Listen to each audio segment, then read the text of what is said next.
Strength training serves two main purposes for distance runners. It can help with injury prevention and to increase top speed.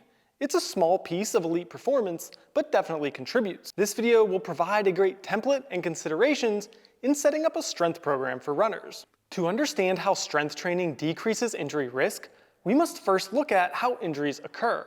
An injury is just when a structure in the body receives a force it cannot handle. Strength is represented by the ability to output or receive a force.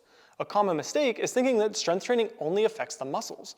It also trains the tendons, bones, and ligaments. It is the process by which you increase your body tissue's ability to output or absorb force. By having stronger tissues, you are more likely to be able to handle any given force and less likely to be injured. The more direct way strength training impacts running performance is by increasing your top speed.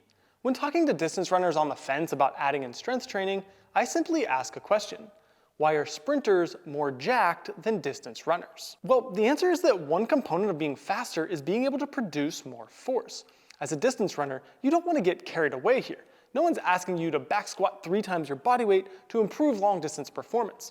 However, we can take some general principles and at least run the thought experiment.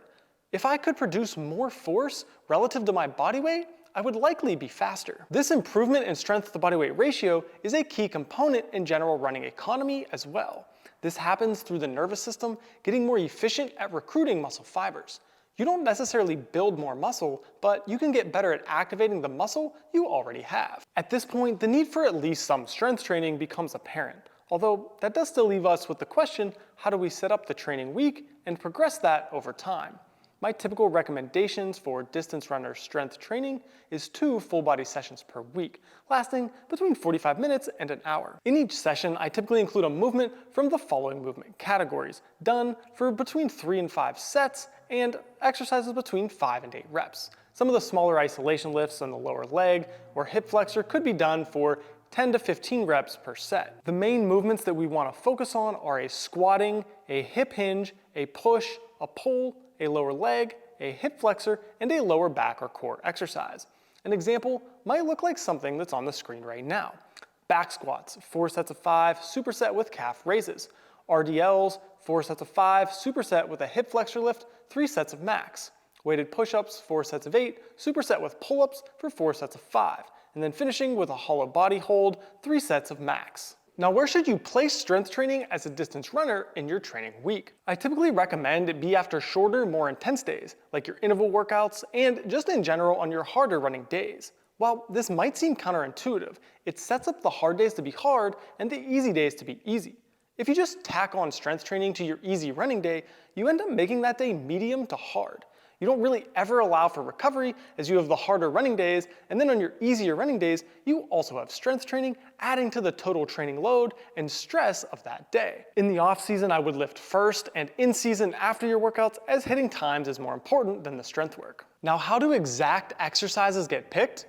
For more detail on all the specifics of building any general training program, see our Creating a Program series, where we dive deeper into every aspect of building a training program. However, I want to keep things simple for distance runners. I'm going to put on screen a list of solid exercise choices in each movement category. Start with any one of these and get good at it. Once you master the technique, move it to 1 day a week and pick another exercise in that category to improve on. If things feel good, just keep doing those 2 exercises for a while.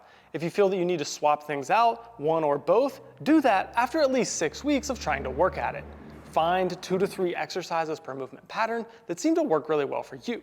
We're looking for basic compound movements that can be overloaded consistently. For example, squatting might be back squat, front squat, box squat, sled pushing, or a split squat. Hinging might be deadlifts, RDLs, swings, back extensions, or reverse hypers. Pushing, any push-up variation, or any bench press variation.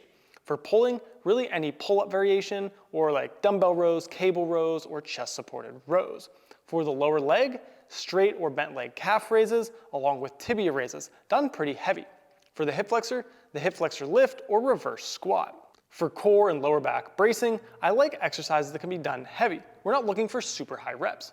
Hollow body holds, Spider-Man planks, side holds, back extensions, and reverse hypers. We have many of these exercises in our technique playlist, and many more will be added over time. You might ask, how do I progress weights forward over time or know when to change exercises? If you have good technique and will be able to do the next weight, add 5 pounds to the lift, or in some cases, maybe an extra rep for a few weeks before adding weight. That likely needs done with exercises that adding 5 pounds would actually be a pretty big jump in weight percentage-wise. If you aren't getting sore, add a set, up to about 5 sets per exercise per session. Rotate exercises when things stop working. Really, if you still feel pretty good, like your joints aren't hurting, and you can still make pretty consistent progress with weight or adding reps, then don't change anything. I recommend trying all the variations that I mentioned at some point just to see which few work best for you. But if something feels good and you're getting stronger, just keep it in the program. Before you go become the strongest athlete in the 5K lineup, let's cover a few do-nots when it comes to strength training as a distance runner. Don't just add it into your training. If you run anywhere north of 40 miles per week, don't just tack on 2 strength days. I would back the mileage down 10 to 15% for your few weeks just to see how your body responds to that new training stimulus. So if you're 5 weeks out from championship racing, just wait until after the season to add in strength training. At that point, you don't want to add anything new into your training that might throw you off your rhythm and your peak. We also want to make sure there is some rotation of exercises, sets, and reps. If you do the exact same exercises, sets, and reps for 2 years straight, you're going to be leaving gains on the table. It would be like running every run the exact same. You need some variations in speed and distance. The same thing goes with your lifting. Sometimes higher reps, sometimes heavier weights, sometimes faster speeds. Then at least change exercises enough to find out what works best for you. Keep something for a minimum of 6 weeks though, unless it's really bothering you right away, just to get a feel for it. We want to mix things up, but keeping things at least 6 weeks before shifting allows for your body to actually get some time to progress and adapt to that stimulus, that exercise, sets, or rep range. I like to organize strength training for distance runners based on the time of year. In the early off-season, you should be using slightly lighter weights and higher reps, something like 5 sets of 8 for your squats. In the late off-season and early in-season, we're going to be pushing heavier weights, doing something more like 4 sets of 5. As we approach the mid-season into championship racing, we are moving weights faster, still doing 4 sets of 5, but at only 80% the previous heavy weight. Don't just coast here though. Move the weight as fast as possible while maintaining good technique. Go controlled on the way down and fast on the way up. For your smaller isolation lifts, you can stick to mostly 10 to 15 reps per set and maybe down to 8 when going heavy. And you can just keep that for the big lifts while they're being moved faster as well. This sets you up for long-term progress and also allows for a smaller chance of injury going into your championship season. A final note is that if you want this to positively impact your running performance, you need to take it seriously. I always talk to my athletes about focusing for every aspect of training. If something is more important, we dictate that by the amount of volume and training time, not our effort level. Strength training isn't as important to running performance as running, so we just don't do it as often. However, when it is done, it should be done with high focus and effort. When in doubt, make this simple. Pick a few reasonable compound exercises, learn good technique, strength train twice per week at taking it seriously, and if technique looks good, add weight. If you can do that consistently, you will build a solid foundation of strength as a runner. Make sure to check out our other videos related to improving sports performance and subscribe to the Immortal Power channel.